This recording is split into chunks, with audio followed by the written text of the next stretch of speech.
مفتی عبد الرحمن نائگوی آفیشیل۔ حضرت سعد بن ابی وقاص رضی اللہ تعالیٰ عنہ ایمان لائے تو کیا ان کے لیے حالات نہیں آئے؟ ان کے لیے بھی سے بڑے سخت حالات تھے۔ سب سے پہلے تو گھر میں ماحول تناؤ کا ہو گیا، سختی کا ہو گیا۔ ان کی جو والدہ ہیں جن کا نام حمنہ بن ابی سفیان ہے، وہ بہت کٹر مشرکہ تھی، باپ دادا کے دین پر تھی۔ حضرت سعد رضی اللہ تعالیٰ عنہ کو اپنی والدہ سے بہت محبت تھی، بہت خدمت کیا کرتے تھے، سب جگہ مشہور تھے کہ حضرت سعد جو خدمت کرتے ہیں والدہ کی اور جو محبت رکھتے ہیں والدہ کی، ایسا کوئی نہیں کرتا۔ حضرت سعد بن ابی وقاص رضی اللہ تعالیٰ عنہ کا یہ راز فاش ہو گیا کہ وہ مسلمان ہو گئے۔ والدہ کو معلوم ہوا، بہت تکلیف ہوئی والدہ کو، پوچھا کہ یہ تم نے کون سے میرا دین قبول کر لیا؟ جو باپ دادا سے جو دین چلا آ رہا تھا، جس سے ہم کئی سالوں سے ہی، اور یہ بت جو ہمارے کرتے دھرتا ہے، کیا ان کو چھوڑ کر تم چلے گئے؟ اپنا پرانا دین چھوڑ دیا؟ حضرت سعد بن ابی وقاص رضی اللہ تعالیٰ عنہ نے بہت محبتوں سے سمجھایا، لیکن والدہ نہیں مانی۔ والدہ نے سختیاں شروع کر دی، پہلے محبت سے سمجھایا، پھر سختیاں شروع کر دی، اور حضرت سعد رضی اللہ تعالیٰ عنہ کے لیے امتحان کی گھڑی آ گئی، کیونکہ کبھی زندگی میں والدہ کی نافرمانی نہیں کی، کبھی آپ اپنی والدہ کا دل نہیں دکھایا۔ اب یہ صورتحال آ گئی کہ والدہ کہتی ہے کہ اپنا دین چھوڑ دو اور شرک والے دین پر آ جاؤ۔ جب بھی حضرت سعد رضی اللہ تعالیٰ عنہ باہر نکلتے، والدہ بے چین رہتی، دروازے سے پکار کر بولتی کہ کوئی ہے جو اس کو لے کر آئے، اور پھر جب آتے تو سختیاں کرتی اور مجبور کرتی کہ وہ کفر اختیار کرے، شرک اختیار کرے، سمجھاتی اور کہتی جب تم والدہ کے فرمانبردار نہیں ہو، اطاعت شیار نہیں ہو؟ وہ کہتے کہ بالکل ہوں۔ تو کہتی کہ پھر کیا بات ہے کہ تم میری بات نہیں مانتے؟ وہ کہتے کہ یہاں تو بات دوسری ہے، بات اگر دنیا کی ہوتی، میرے پیسوں کی مان جائیداد کی ہوتی، بات میری خواہشات کی ہوتی، میری آزادی کی ہوتی، بات اگر میرے بال بچوں تک کی بھی ہو جاتی تو بات دوسری تھی۔ آپ کہتی اور میری گردن جھکی رہتی، کیونکہ آپ ماں ہیں، اور ماں اور باپ کا مقام تو بہت اونچا ہے۔ قرآن کریم میں بھی کہا گیا، فرمایا اللہ سبحانہ و تعالیٰ نے وَقَضَىٰ رَبُّكَ أَلَّا تَعْبُدُوا إِلَّا إِيَّاهُ وَبِالْوَالِدَيْنِ إِحْسَانًا، کہ اللہ نے تو یہ فیصلہ کر دیا ہے کہ عبادت ہوگی تو صرف اللہ کی ہوگی، اور یہ بھی فیصلہ کر دیا ہے کہ والدین کے ساتھ سلوک کیا جائے گا، اس میں ذرا برابر بھی سمجھوتا نہیں ہوگا۔ فرمایا کہ ماں یا باپ دونوں اگر بڑھاپے کی حالت میں آئے یا ان دونوں میں سے ایک آئے تو کیا کرنا ہے؟ تو کہا فَلَا تَقُلْ لَهُمَا أُفٍّ وَلَا تَنْهَرْهُمَا، تو ان کو اف بھی مت کہو اور ان کو جھڑکو بھی مت۔ جو دین ہمارے محبوب محمد رسول اللہ صلی اللہ علیہ وسلم لے کر آئے ہیں، اس دین میں ماں اور باپ کا کیا مقام ہے کہ یہ ماں اور باپ راضی تو اللہ راضی، یہ ناراض تو اللہ ناراض۔ اللہ رسول کے پاس سب سے بڑا حق اگر رکھا گیا ہے تو ماں اور باپ کا رکھا گیا ہے۔ حکم دیا گیا ہے کہ جب بھی وہ کسی بات کا حکم کریں ان کی اطاعت کی جائے، ان کی بات کو ٹالا نہ جائے۔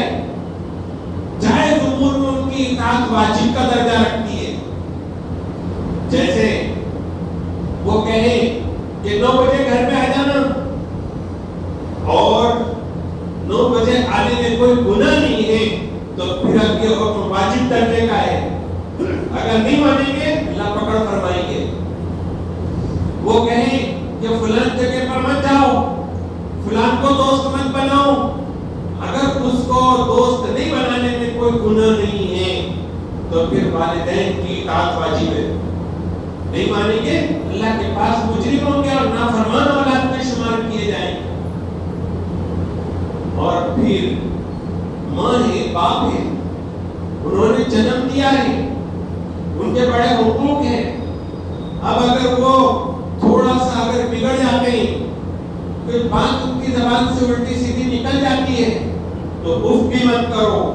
یہ عربی میں اف ہے، ہمارے اردو میں اس کا مفہوم ہوگا یہ بھی مت کرو.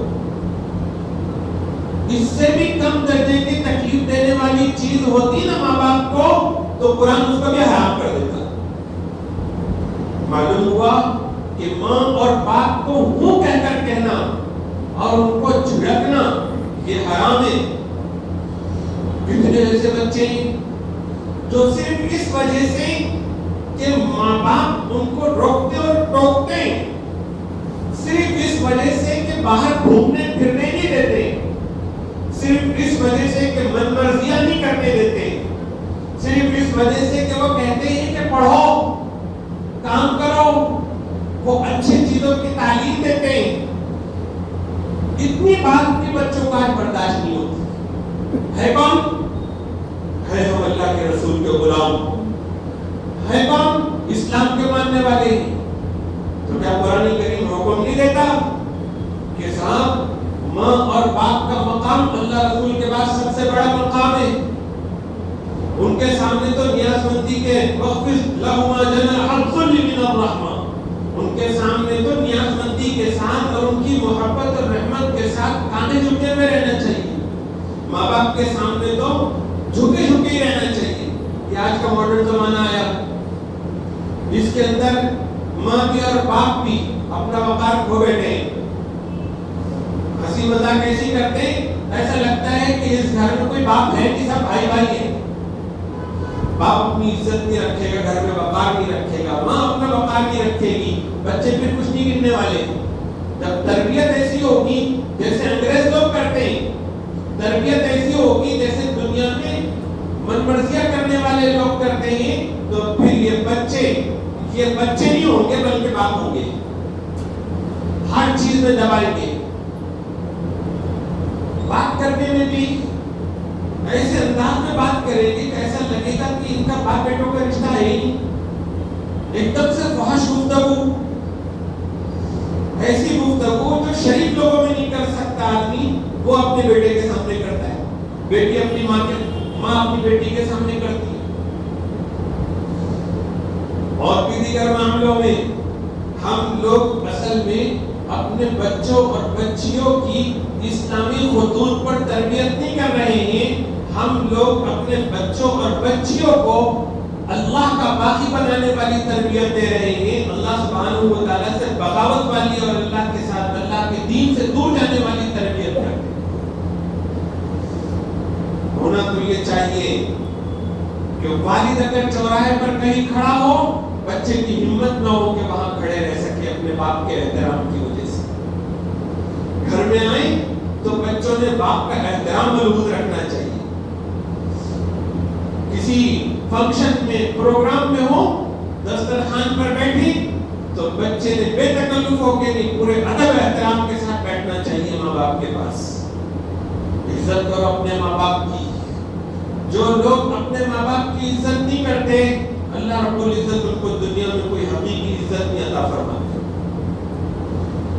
ماں کا باپ کا بڑا حق، ان میں ماں کا زیادہ حق. حضور سے پوچھا گیا کہ میرے اوپر اللہ رسول پر سب سے زیادہ کس کا حق ہے؟ تو حضور نے فرمایا تیری امی کا. پھر پوچھا ان کے بعد؟ پھر فرمایا تیری امی کا. پھر پوچھا اس کے بعد؟ پھر فرمایا تیری امی کا.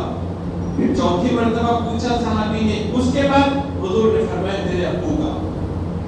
معلوم ہوا کہ 3 درجے حق بڑھا ہوا ہے ماں کا. کچھ لوگ باپ کا تو کچھ لحاظ کر لیتے ہیں لیکن ماں کا کچھ لحاظ نہیں کرتے. ماں چونکہ بہت بے تکلف رہتی ہے، زبردستی کھانا کھلاتی ہے، پانی پلاتی ہے، فکر کرتی ہے، دکھ درد میں سر کے سرانے آ کر بیٹھ جاتی ہے، بہت قربت ہوتی ہے. اس قربت میں ماں کے احترام کو، اس کی عزت کو فراموش مت کرو. جس کسی نے بھی ماں اور باپ کو تکلیف دی، حدیث پاک کا خلاصہ ہے کہ ہر گناہ کا وبال دنیا میں شروع ہو ایسا کوئی ضروری نہیں، آخرت کے لیے بھی رہتا ہے گناہ کی سزا، لیکن ماں اور باپ کو تکلیف دینے کی سزا اللہ دنیا سے شروع کر دیتے ہیں، اس کو ادھار کے رکھتے ہیں۔ کتنے لوگ ہیں آج بچے پیدا ہوئے بڑے خوش تھے، ان کے لیے خوب کمایا، محنت کی، مزدوری کی، جتنا مقدر کا تھا اللہ نے دیا۔ اب وہ بچوں کو تھوڑی کا سمجھداری آ گئی، تھوڑا کا دین دنیا معلوم ہو گئی، اب اس کے بعد آنکھیں دکھاتے ہیں، بحث پہ اتر جاتے ہیں۔ اگر ماں باپ غلط بھی ہو تو ان کو سمجھانے کے لیے بھی شریعت نے جو اصول بتائیں تو یہ بتائیں کہ حضرت ابراہیم علیہ السلام کے ابا کو دیکھو، وہ بت فروش ہیں، مشرک ہیں، اور شرک کا پورا نظام ملک کا سنبھالے ہوئے ہیں۔ ایسے باپ کو بھی سمجھاتے ہیں تو کتنے پیار سے یا ابتی کہہ کر پکارتے ہیں۔ اگر احترام کے ساتھ آپ ان کو توحید کی دعوت دے سکتے ہیں، نماز کی دعوت دے سکتے ہیں، انصاف کا بول سکتے ہیں، ان کی عزت اور احترام کو ملحوظ رکھ کر تو دیجئے، نہیں بس چھوڑ دیجئے، ان کے لیے صرف دعائیں کیجئے، اپنی آخرت برباد مت کیجئے۔ ان کے ساتھ سختی سے پیش آنا، کہنا کہ ابو تم نے بچوں کا برابر حصہ نہیں دیا، کسی کو کم کسی کو زیادہ دیا، میں ڈرتا تھوڑی ہوں، میں حق بات بول رہا ہوں، اور حق بات تو بولنا چاہیے۔ نالائق، حق بات بولنے کے لیے حق طریقے ہوتے ہیں، اور تجھے کس نے حق دے دیا کہ باپ زندگی میں پراپرٹی تقسیم کرے، اور اس وقت میں تو زبان ہلائے کہ تم نے ایسا کیوں کیا، ایسا کیوں کیا؟ وہ اپنے مال کے مالک ہیں، اللہ نے اور اس کے رسول نے ان کو وہ اختیار دیا ہے، وہ جس کو چاہے جتنا دے۔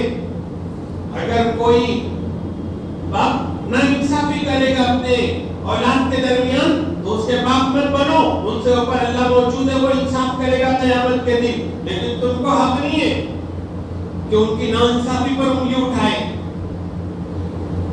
دیکھو پوری ذمہ داری کے ساتھ عرض کر رہا ہوں کہ باپ نے، ماں نے پراپرٹی تقسیم کی اور کسی کو کم اور کسی کو زیادہ دیا، کوئی بچی اور کوئی باپ آ کر اس معاملے میں کھڑا ہو جائے اور پھر ستانا شروع کرے اور حق کا مطالبہ کرے تو یہ اس کا کوئی حق نہیں ہے، ایسی اولاد نافرمان اولاد بن کے اٹھائی جائے گی قیامت کے دن۔ یہ اور بات ہے کہ ماں باپ کو اپنے بچوں کے درمیان میں انصاف کو ملحوظ رکھنا چاہیے، برابری کو ملحوظ رکھنا چاہیے، لیکن اگر وہ نہیں رکھ پائیں تم حساب نہیں لے سکتے، تم اولاد ہو، وہ تو اللہ حساب لیں گے ان کا۔ اپنے والدین کے ساتھ یہ کیسا سلوک ہے کہ صرف مٹی پتھر کے لیے، زمینوں کے لیے، مکانوں کے لیے اور یہ رقم کی شکل میں کاغذ کے ٹکڑوں کے لیے تم وہ احسان ان کا بھول جاؤ جو انہوں نے تم کو دنیا میں لا کر کیا ہے؟ کیا بدل دے سکتے ہو تم اس تکلیف کا جو ماں نے ولادت کے وقت سہی تھی، اس باپ کا کہ بھری جوانی کا ٹائم تھا، ابھی اس کو عیش کرنا تھا، زندگی اس کو آزادی کے ساتھ گزارنی تھی، لیکن گھر میں شادی کرتے یا بچہ پیدا ہو گیا، اب اس کے اوپر ذمہ داری کا بوجھ آ گیا، اس نے اپنے ارمان کا خون کیا اور تمہارے لیے محنت کی، مزدوری کی، کیسی کیسی قربانیاں دیتے ہیں ماں باپ اپنی اولاد کے لیے۔ کیا اس کا کوئی بدل ہو سکتا ہے یہ مال دولت؟ نہیں ہو سکتا، لیکن کیا کریں، ماں باپ کا بھی قصور ہے۔ بچوں کو دیندار بنانے کی فکر نہیں ہے، دینی ماحول میں رکھنے کی فکر نہیں ہے۔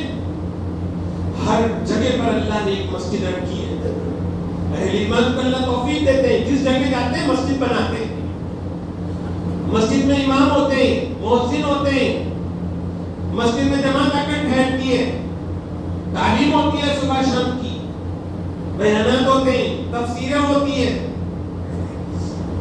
کیا کبھی ہم کو خیال آتا ہے ہم اس محلے میں رہتے ہیں اور اس محلے میں ہمارا ایک مرکز ہے اسلام کا جہاں سے ہدایت کی کرنیں آتی ہیں، جو ہدایت وہاں سے نکل رہی اس کو ہم نے بھی حاصل کرنا چاہیے، ہمارے بچوں نے بھی اس سے حصہ لینا چاہیے؟ نہیں، اس طرف بالکل فکر نہیں ہے۔ خود بھی ایسی زندگی گزاریں گے کہ لگے گا کہ خود غرضی ہی زندگی کا مقصد ہے، اور جس معاشرے میں بچے ہیں وہاں سے نکال کر کبھی اسلام نہیں سمجھائیں گے اپنے بچوں کو مسجدوں میں پہنچا کر، تو پھر وہ تو خود غرضی سیکھیں گے، اور خود غرضی کا سب سے پہلا شکار اگر کوئی بنیں گے تو خود کے ماں باپ بنیں گے اور بھائی بہن بنیں گے، کیونکہ اب خود غرضی کہاں دکھانی ہوگی اس کو، کہاں اس کے مفادات ٹکرائیں گے، کہاں اس کی ضرورتیں ٹکرائیں گی آپس میں، گھر میں۔ دین سے دور رکھنے کا اور دل کو بگاڑنے کا جو ذریعہ ہم لوگ بنے ہوئے بچوں کا، اس کا سب سے پہلا خمیازہ اور سب سے پہلا نقصان گھر والوں کو اٹھانا پڑتا ہے۔ بری عادتیں بچوں کو لگ جاتی ہے، کون سا نشہ نہیں ہو رہا ہے آج، عجیب عجیب چیزیں، آئیڈلس کھا رہے ہیں بچے بٹر کو لگا کر، سپ لگے مار کر اس کو جلا کے کھا رہے ہیں، گولیاں تقسیم ہو رہی ہیں، ایک ریکٹ چل رہا ہے پورا، کون ہے اس میں مسلمان ہی آگے آگے دکھے، مٹکے کون چلا رہے ہیں؟ کیا یہی پہچان تھی امت مسلمہ کی؟ کیا یہی پہچان تھی حضور صلی اللہ علیہ وسلم کے ساتھ نسبت رکھنے کی؟ ذرا ہوش میں آنے کا وقت ہے، بات کہیں اور چلی جا رہی ہے۔